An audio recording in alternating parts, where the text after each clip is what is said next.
नाजरीन आदाब, मैं हूं इस्माइल करखी। दुनिया की हर वो चीज़ बदलाव चाहती है जो ज़िंदा हो। अब ज़रूरी नहीं कि हर बदलाव ज़्यादा फ़ायदा पहुंचाए, लेकिन ये भी ज़रूरी नहीं कि हर पुरानी चीज़ को हमेशा सीने से लगा कर रखा जाए। इससे पहले कि हम आगे बढ़े, मज़ीद इस तरह की बहुत सी अहम वीडियोज़ देखने के लिए आप हमारा चैनल सब्सक्राइब करें और बेल आइकॉन पर क्लिक करें। आज के इस अहम वीडियो में हम न्यू एजुकेशन पॉलिसी के साथ साथ importance of education system, first education minister of India, scams and education, advantages and disadvantages of new education policy पर बात करेंगे।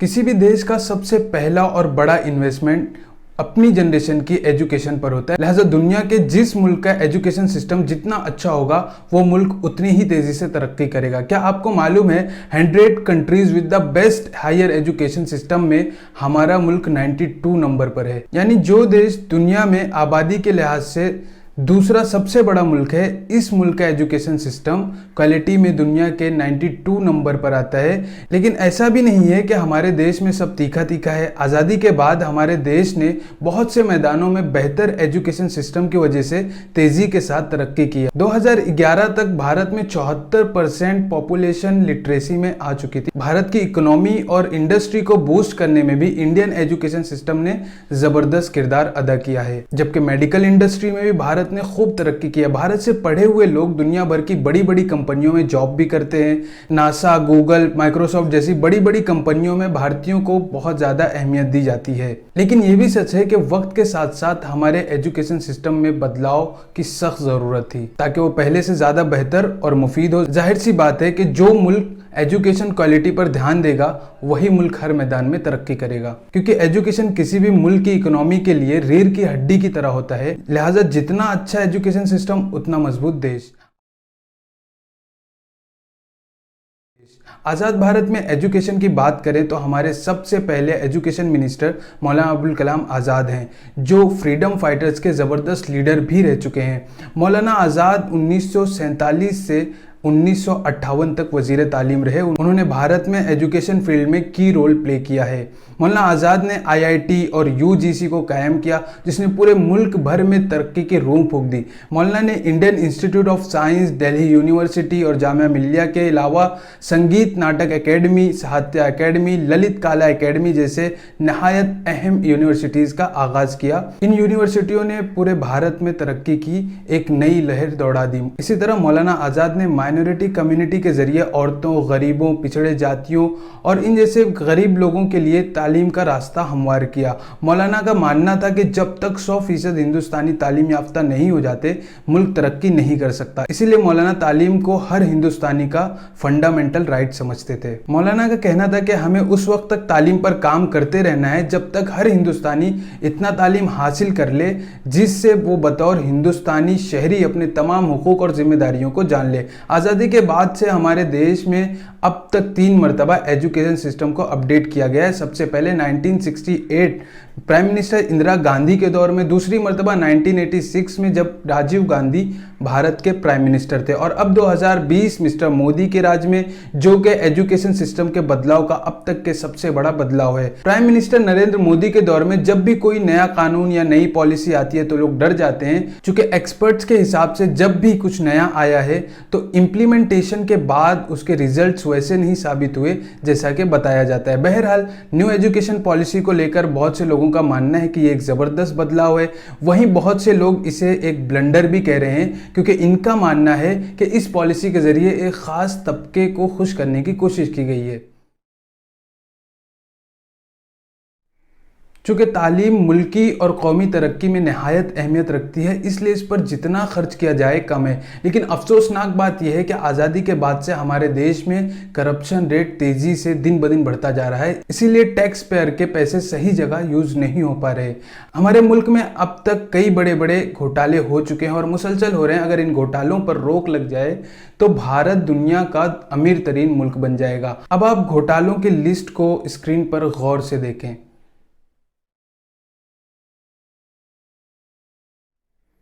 ये और इन जैसे सैकड़ों घोटाले हमारे देश में होते रहते हैं। अगर इन घोटालों की कीमत एजुकेशन या इंडस्ट्री वगैरह की तरक्की के लिए खर्च किए जाएं तो कुछ ही सालों में हमारा मुल्क उन तमाम मसाइल से बाहर निकल जाएगा जिनमें आज फंसा हुआ है। पॉलिसी बनाने की टीम के चेयरमैन कस्तूरीरंगन थे, जो कि इसरो के भी चेयरमैन रह चुके हैं। आरएसएस का दावा है कि इस पॉलिसी के 80% पॉइंट्स उनकी मांग के मुताबिक हैं।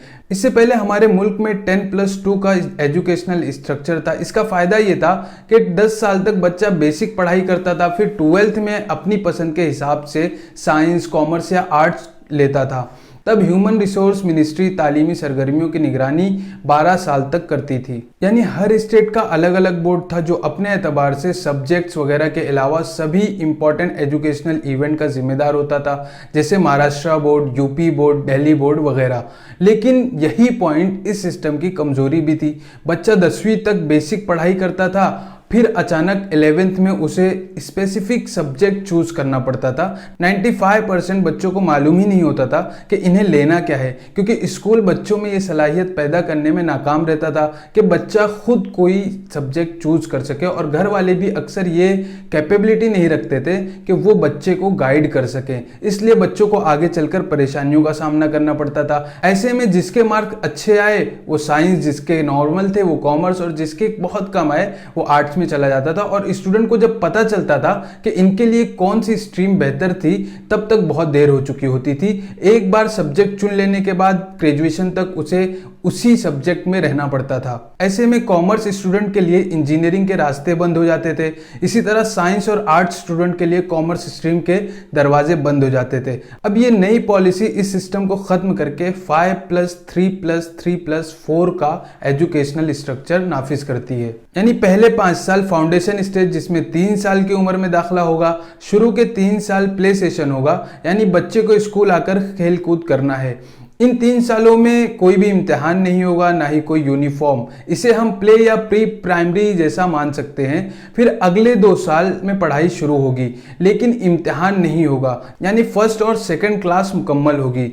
ये सिस्टम लागू होने के बाद अगर सरकार ने सरकारी स्कूलों पर ध्यान नहीं दिया तो ये सारा मामला प्राइवेट सेक्टर के हाथों चला जाएगा, जो काफ़ी महंगा पड़ सकता है। इस सूरत में गरीब लोग अपने बच्चों को स्कूल भेज ही नहीं सकेंगे, जिससे तालीम पर काफ़ी असर पड़ेगा। फिर 3 साल का प्रीपरेटरी स्टेज होगा। इसमें अलग अलग तरह की एक्टिविटीज़ होंगी और रीजनल लैंग्वेज में पढ़ाई कराई जाएगी। इस स्टेज में बच्चे को 5वीं क्लास तक की पढ़ाई कराई जाएगी, क्योंकि इस पॉलिसी में रीजनल लैंग्वेज कौन सी होगी ये नहीं कहा गया है और किसी ज़बान पर पाबंदी लगाने की भी बात नहीं की गई है।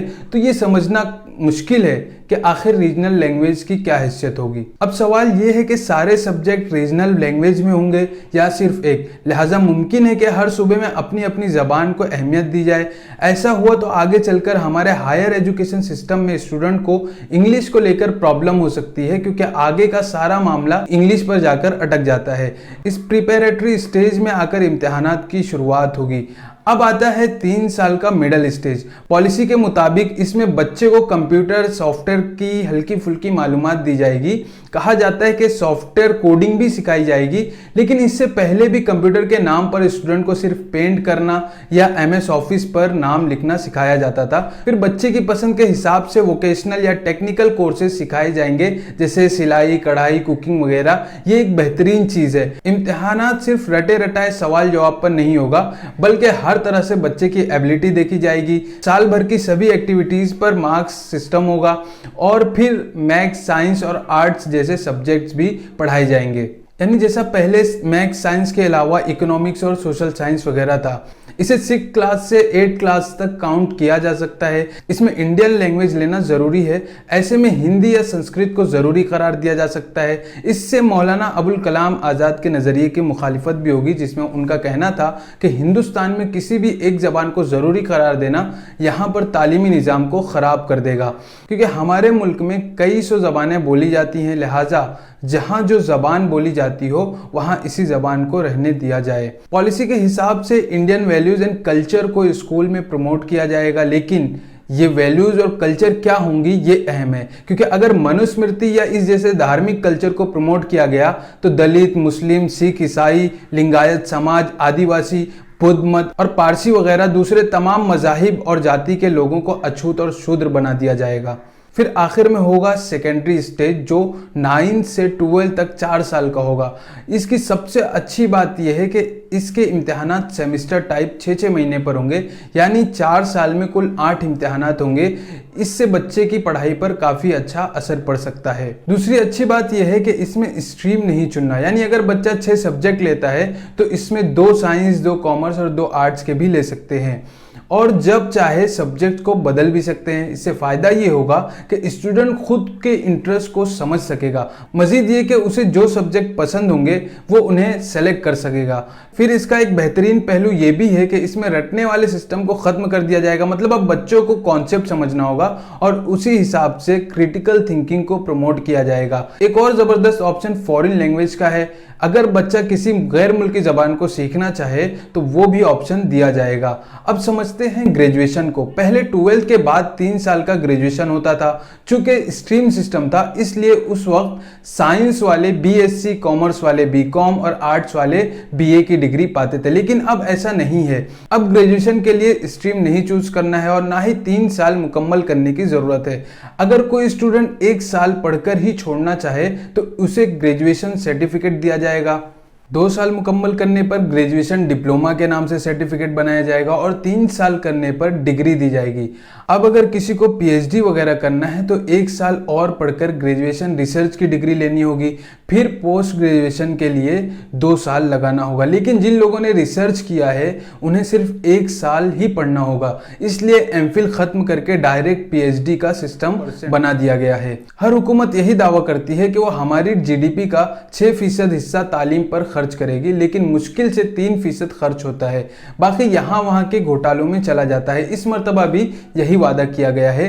अगर ऐसा हुआ तो ये निहायत अच्छी बात होगी। स्कूलों की कुछ कैटेगरीज होंगी जिनकी फीस तय की जाएगी। मिसाल के तौर पर ए, बी और सी ग्रेड। पूरे मुल्क में स्कूल ग्रेड में बढ़ जाएंगे, फिर इसी के हिसाब से फीस फिक्स की जाएगी। इसका एक अच्छा पहलू यह है कि प्राइवेट स्कूल मनचाही फीस नहीं ले सकेंगे, लेकिन खराब पहलू यह है कि अब ऑफिशियली स्कूल अमीर और गरीब के बीच बढ़ जाएंगे। फिर अगर सरकारी स्कूलों में भी ग्रेड सिस्टम रहा तो वहां रिजर्वेशन का भी मसला उठेगा। ऐसे में बहुत सी कम्युनिटीज को दिक्कत आ सकती है। रिजल्ट सिस्टम में भी एक अच्छा बदलाव है। इसमें मार्क्स के साथ साथ सेल्फ असेसमेंट भी है, यानी बच्चे को मौका दिया जाएगा कि वो खुद अपने आप को जांचे। मजीद इसके हुनर और काबिलियत भी देखे जाएंगे। इस पॉलिसी के तहत फॉरेन यूनिवर्सिटीज भी इंडिया में अपने ब्रांच खोल सकती हैं, लेकिन इस सूरत में उन्हें एक बड़ा अमाउंट बतौर सिक्योरिटी देना होगा ताकि किसी घोटाले के वक्त उससे वसूल किया जा सके। याद रहे पहले की हुकूमतों ने भी ये तजवीज पेश की थी जिसे अपोजिशन ने उस वक्त रिजेक्ट कर दिया था। इस पॉलिसी को लेकर लोग काफी डरे हुए भी हैं क्योंकि इसे सेंट्रलाइज्ड कर दिया गया है जिसे वजीर आजम की कमान वाला ग्रुप हैंडल करेगा। अब पूरे मुल्क में एक ही सिलेबस होगा, एक ही निज़ाम तालीम होगा। सवाल यह है कि आला तालीम हासिल करना हर हिंदुस्तानी का हक होगा या नहीं। अगर होगा तो क्या सरकार इसके लिए इदारे कायम करेगी? अगर हर हिंदुस्तानी को सिर्फ 16 साल उम्र तक मुफ्त तालीम हासिल करने का फंडामेंटल राइट है तो आगे की तालीम के लिए एक ही निज़ाम तालीम को ज़रूरी करार देना किस हद तक दुरुस्त है? पहले 6 साल की उम्र से तालीम बुनियादी हक था, लेकिन इस निज़ाम के लिए 3 साल की उम्र से प्ले ग्राउंड या आंगनवाड़ी सिस्टम में हुसूल तालीम मुमकिन बनाना हुकूमत की जिम्मेदारी होगी या सिर्फ ये काम प्राइवेट स्कूलों के जिम्मे होगा? क्या तालीम के अलावा शुरू के 3 साल खेल कूद भी फंडामेंटल राइट हैं? इसकी क्या हैसियत होगी ये गैर वाज़ेह है। इस पॉलिसी में होलिस्टिक डेवलपमेंट और मरकूजियत यानी कि सेंट्रलाइजेशन ऑफ एजुकेशन पर जोर दिया गया है। इसकी भी वजाहत नहीं की गई है कि आखिर इसकी शक्ल क्या होगी। एक और बुरी चीज़ ये हो सकती है कि इसके ज़रिए यूनिवर्सिटियों की तकसीम हो जाए। कुछ सिर्फ डिग्री बांटेंगी, कुछ में सिर्फ टीचर्स वगैरह बनेंगे, कुछ रिसर्च के लिए खास होंगी और ऐसे में गरीब स्टूडेंट टीचिंग या रिसर्च तक नहीं पहुंच पाएंगे। इस पॉलिसी के जरिए प्राइवेट सेक्टर्स हर तरह से हुकूमती अहकामात के पाबंद हो जाएंगे। वो खुद अपने उसूल या कोर्सेज नहीं चला सकेंगे।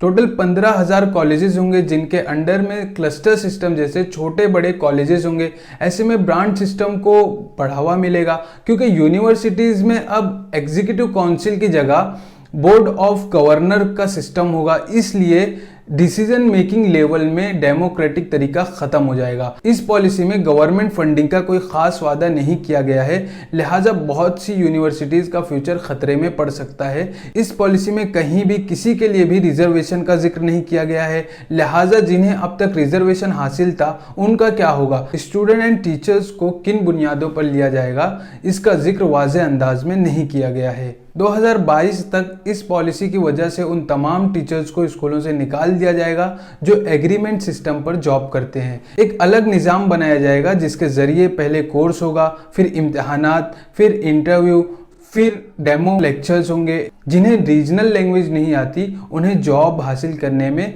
दुश्वारी का सामना करना पड़ सकता है। 2 साल का बीएड करने वालों को 2030 के बाद स्कूल में टीचर नहीं बनाया जाएगा। बहुत सारे स्कूल, कॉलेजेस, यूनिवर्सिटीज़ जिन्हें सरकार गैर मयारी यानी नॉन स्टैंडर्ड समझेगी वो बंद कर दिए जाएंगे। माली ताउन के बारे में एक अलग निज़ाम इंट्रोड्यूस कराया गया है जिसमें 20% इजाफे की बात की गई है, यानी सरकार तालीमी फंड को बढ़ाना चाहती है, लेकिन क्या वाकई फंड्स बढ़ेंगे ये आगे पता चलेगा। ये पॉलिसी बनाने के बाद सरकार ने अपोजिशन से मशवरा तक नहीं लिया, इसलिए इस बारे में राज्य सरकारें खुश नहीं है। याद रहे 2015 में महाराष्ट्र की बीजेपी सरकार के दौर में 4000 सरकारी स्कूल बंद हो गए थे क्योंकि इनमें से किसी में भी 10 से ज़्यादा बच्चे नहीं थे। इससे साबित होता है कि हमारी सरकारें तालीम को लेकर किस हद तक गैर जिम्मेदार हैं। हमारे देश में 45% से ज़्यादा स्टूडेंट प्राइवेट स्कूल में पढ़ते हैं। अगर ऐसे में सरकारी स्कूलों पर ध्यान नहीं दिया गया तो जितने बच्चे सरकारी स्कूलों में जाते हैं उन्हें प्राइवेट स्कूलों के अलावा कोई ऑप्शन नज़र नहीं आएगा। बहरहाल दोस्तों, हम उम्मीद करते हैं कि न्यू एजुकेशन पॉलिसी तमाम हिंदुस्तानियों के लिए एक बेहतर कदम साबित होगा। हमने सारे रेफरेंसेस के लिंक डिस्क्रिप्शन में शेयर कर दी है। दोस्तों, हम जल्द ही अगली वीडियो में इजराइल के सिलसिले में बात करेंगे। हमारी पिछली वीडियो कोरोना वायरस के सिलसिले में थी, आप उसे ज़रूर देखें। पसंद आए तो लाइक करें और शेयर करना बिल्कुल भी ना भूलें। आज के लिए इजाज़त दें, शुक्रिया।